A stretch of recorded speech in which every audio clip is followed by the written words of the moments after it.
Hello, welcome to Anita the Pedagogue channel. Today we continue with our literature analysis. We want to discuss the poem A Request to a Year by Judith Wright. Let's move on now to the summary and analysis of the poem.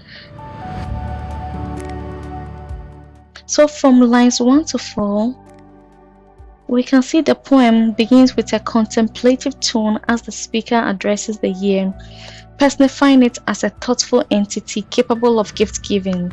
The phrase, meditating a suitable gift, suggests a sense of anticipation and longing. The speaker expresses a desire for the attitude of her great-great-grandmother, indicating that the qualities and perspectives of the past hold significant value. The reference to her as a legendary devotee of the arts establishes her as a figure of creativity and resilience, and this sets the stage for the themes of art and motherhood already. Let's go on. Looking at lines 4 to 8, the stanza paints a picture of the great-grandmother's life, highlighting her role as a mother of 8 children and the constraints she faced in pursuing her passion, using the alliteration painting pictures.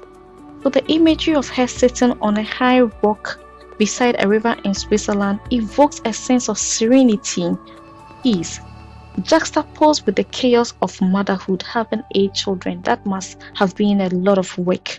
So the high rock symbolizes both a physical and emotional distance from her responsibilities at that moment, allowing her a moment of reflection.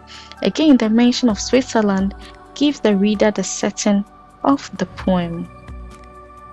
Let's move on to lines 8 to 12.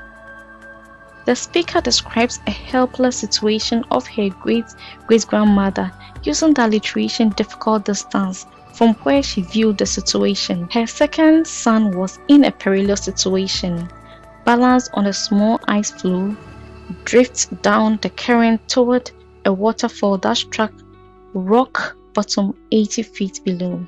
The imagery here emphasizes vulnerability and danger of the scene, and this creates a sense of urgency in the poem. We move on now to lines 13 to 16, where we see the second daughter struggle, trying to help. And here it's captured as impeded by the petticoats of the day. This reflects that at that time there were societal constraints on women during that era. And this adds a layer of complexity to the speaker's narrative. It also highlights the success and determination of women to create positive impacts. Again, the last hope alpenstock symbolizes the desperate measures taken in times of crisis, and its eventual success reinforces themes of hope and survival.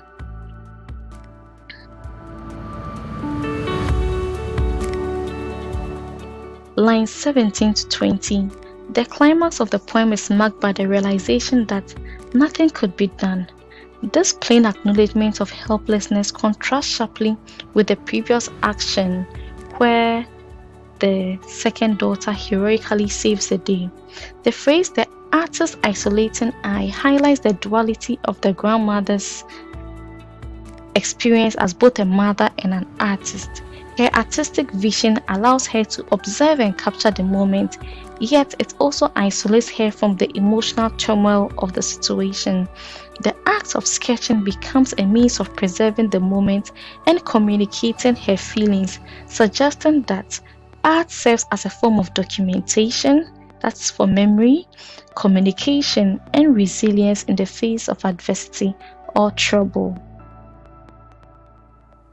In the last stanza, the couplet, lines 21 to 22, the shift comes back to the speaker's plea to the year, requesting the firmness of her great-great-grandmother's hand.